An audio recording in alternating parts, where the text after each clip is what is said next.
Dios los bendiga, mis queridos hermanos y amigos, en este maravilloso y precioso día. Mis hermanos, quizá usted se pregunta qué hace, hermano Quiroga, con tanta cosa, con gorro, con casaca. ¿Sabe qué? No sé de dónde apareció esta gripe, no sé lo que es. Estoy tan resfriado, hermano, que aún dentro del carro me tengo que estar poniendo esta casaca y abrigándome. Pero esto es el cuerpo, ¿verdad? Esto es la carne. Pero hay que predicar la palabra, mis queridos hermanos y hermanas. Dice el primer discurso de Pedro, el Hechos 2:14, lee la palabra de esta manera, dice: entonces Pedro, poniéndose en pie con los 11, alzó la voz y les habló diciendo: varones judíos y todos los que habitáis en Jerusalén, esto sea notorio y oíd mis palabras. Pero de todo lo que dijo, a mí lo que realmente me toca es cuando dice: y todo aquel que invocar el nombre del Señor será salvo. Todo aquel que invocar el nombre del Señor será salvo. Mire, Padre, en el nombre de Jesús, ayúdame en esta tarde, por favor. Ayúdame. Espíritu Santo, te ruego, Padre, en el nombre de Jesús.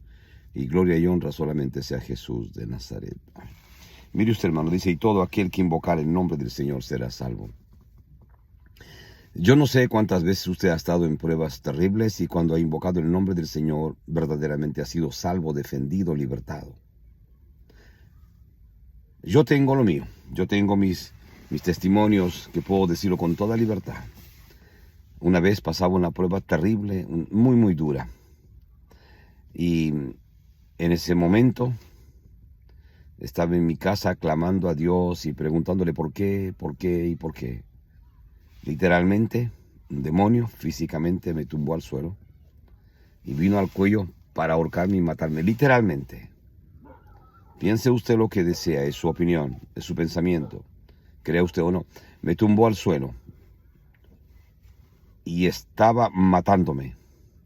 Yo estaba solo en mi casa, pasando una prueba terrible, y faltaba más esto, pues, a rematar conmigo, ¿verdad?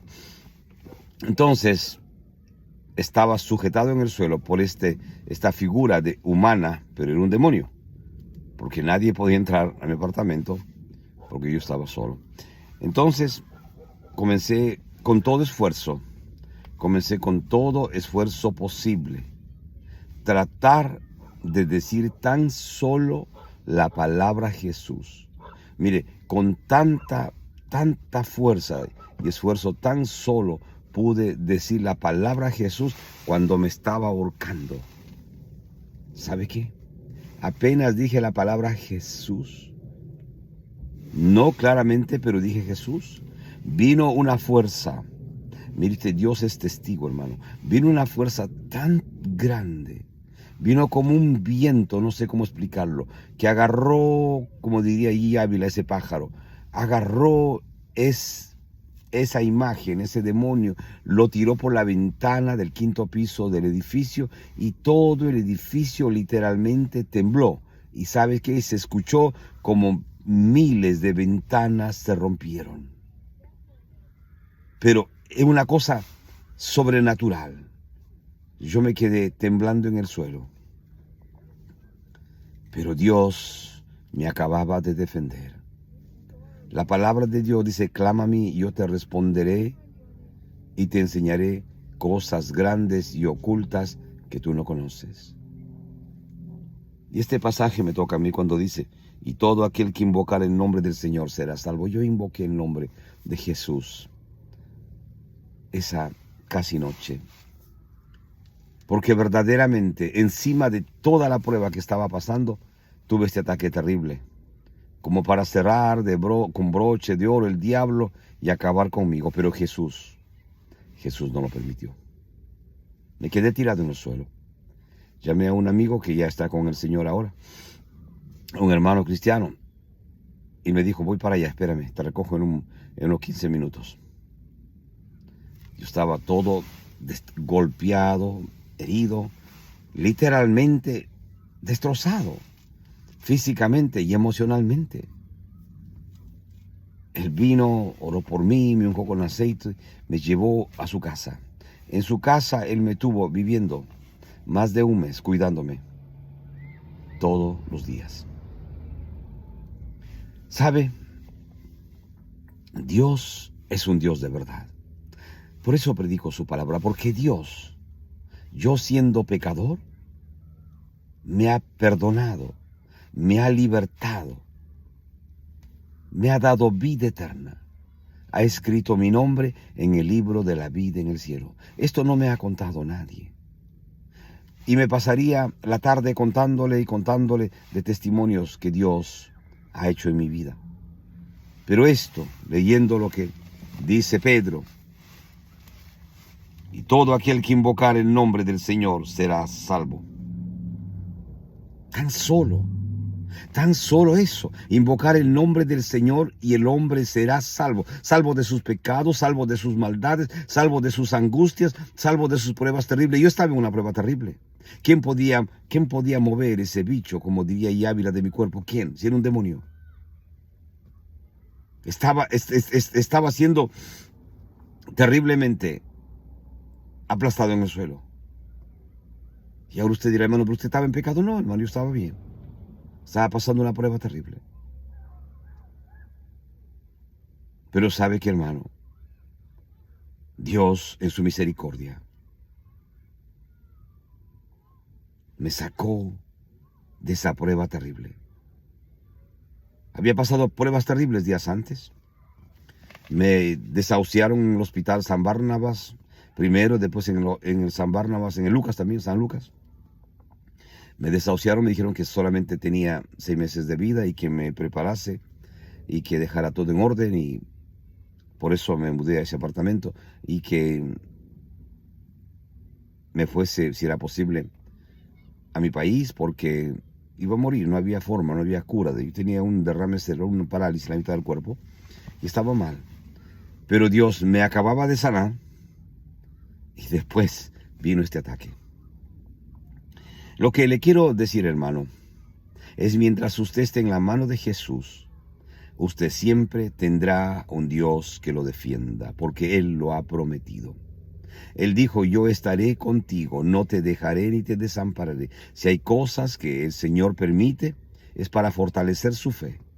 Para fortalecer su fe. Usted dirá, por ejemplo, ¿y qué pasó entonces? ¿Por qué Dios permitió que Esteban lo apedrearan y muriera? Era para fortalecer la fe, no de Esteban, sino la fe de aquellos hermanos y hermanas en aquel tiempo, y hasta ahora creemos en la palabra del Señor, que valientemente defendió lo que él creía y no negó a Cristo.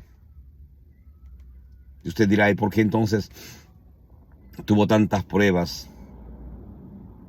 Todos.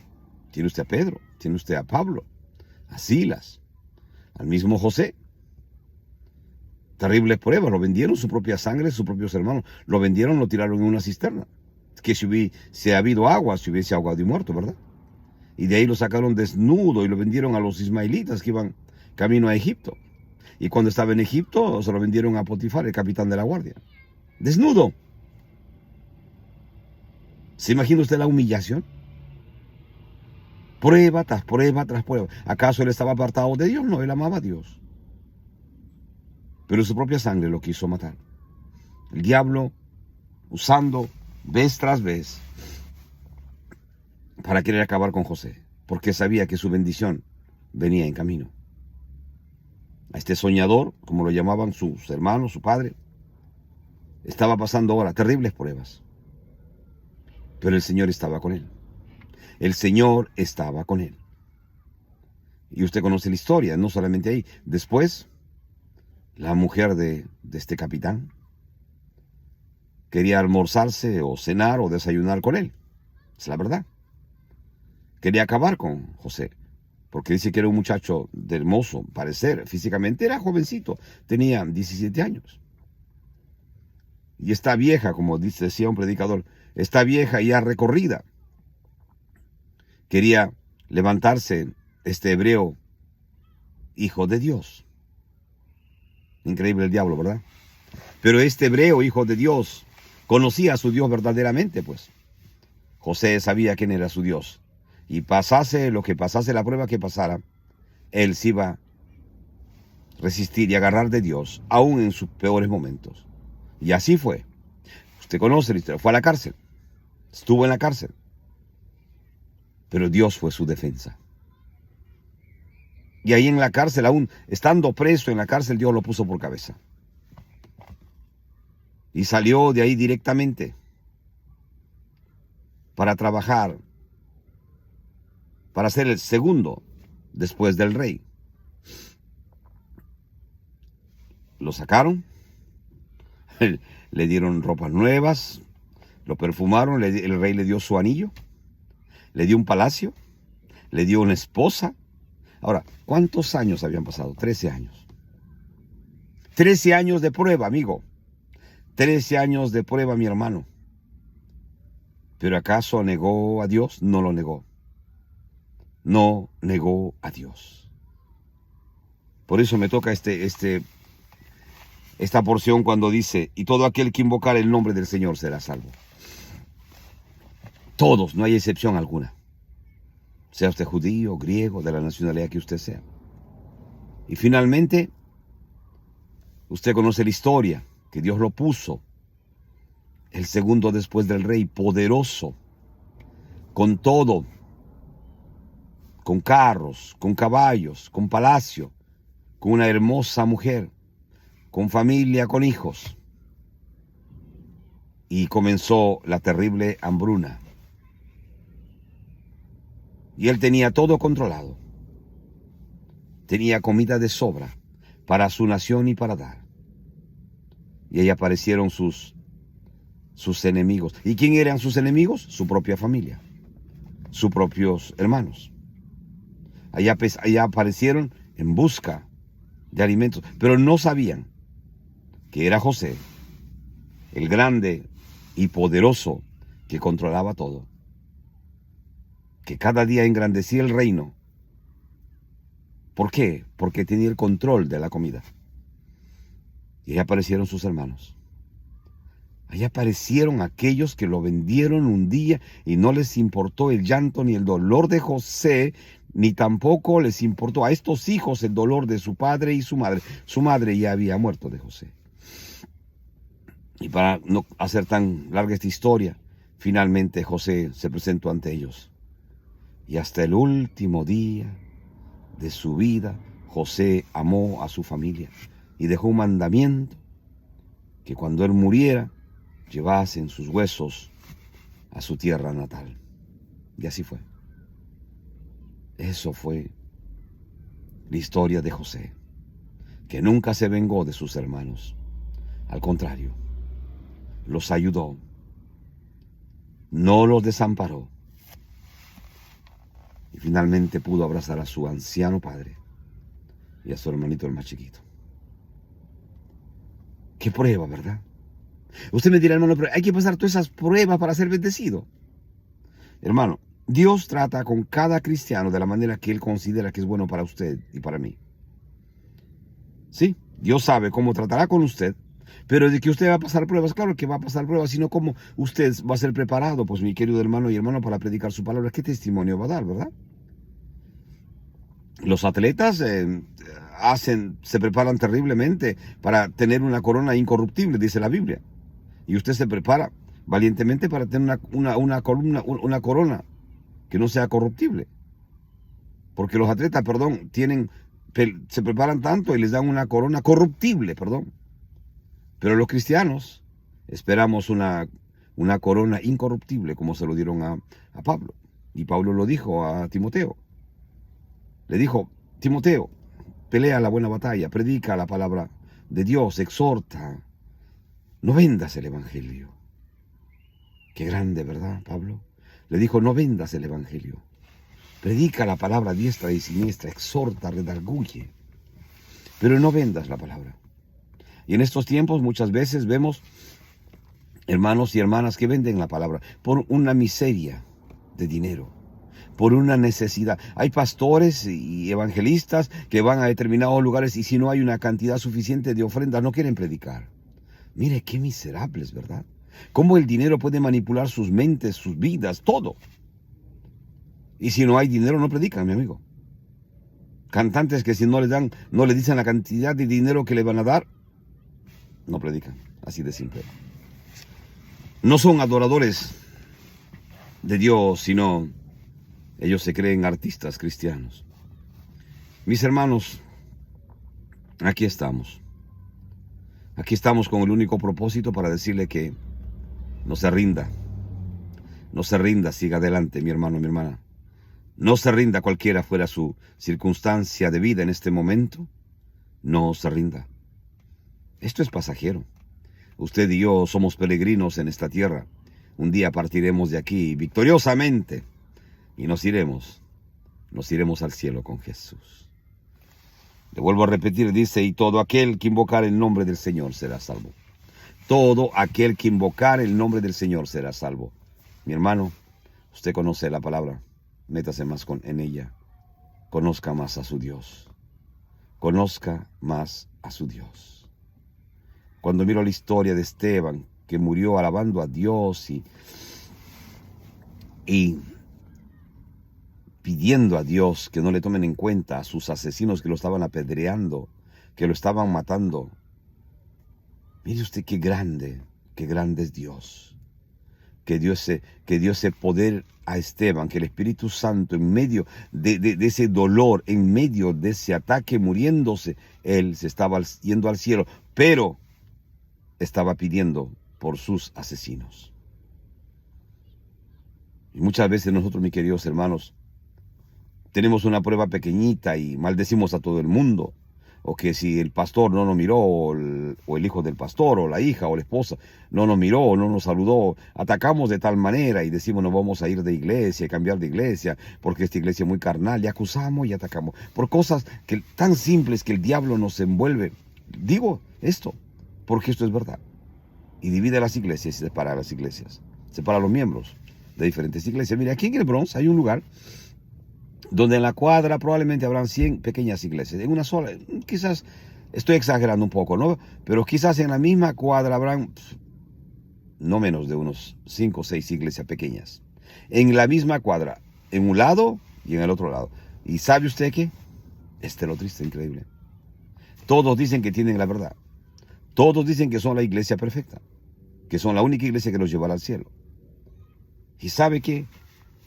El hermano de aquí no puede entrar a la iglesia de allá, ni el hermano de allá puede entrar acá a la iglesia de aquí. ¿Por qué? Porque está en desobediencia y lo van a poner en disciplina, aunque acá la disciplina no existe. Pero es así como viven. Estoy hablando de esta nación, de aquí de Estados Unidos, del sur del Bronx, donde hay este tipo de problemas. Pero los hay en todo el mundo. Que todos dicen que tienen la verdad. Mis queridos hermanos, la única verdad es Jesús de Nazaret. Él lo dijo. Él se atrevió a decirlo en primera persona. Él se atrevió a decirlo en primera persona. Yo soy el camino, yo soy la verdad, yo soy la vida. Nadie viene al Padre, nadie puede ver a Dios, nadie puede ser salvo, si no es solamente a través de mí, dice Jesús. Nadie, absolutamente nadie. Solamente a través de Jesús. Por eso, mi querido hermano y hermana, es Jesús solamente la respuesta para su vida. Es Jesús solamente. Jesucristo volverá a levantar a su pueblo, a levantar a su pueblo, a llevarse a su pueblo. Sí, a llevarse a su pueblo. ¿Por qué? Él no viene por un edificio ni por una iglesia, Él viene por usted, por mí. Mi querido hermano, y voy a acabar con esto. Es Jesús la respuesta para su vida. Es Jesús quien ha dado su vida por usted y por mí en la cruz del Calvario y ha derramado hasta la última gota de su sangre por usted y por mí.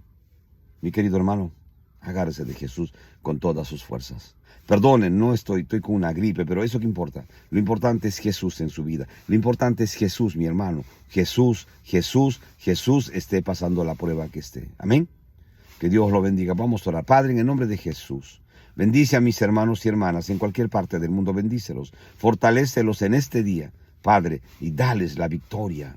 Dale la victoria que ellos se merecen, Señor, conforme al propósito tuyo, y toda gloria y honra sea a ti por los siglos de los siglos. Amén. Amén. Mis queridos amigos, les habló Roberto Quiroga. Volveremos, Dios mediante, en otra oportunidad a compartir con usted esta bendita y preciosa palabra de Dios que cambia y transforma vidas para siempre. Que Dios los bendiga. grande, rica y poderosamente.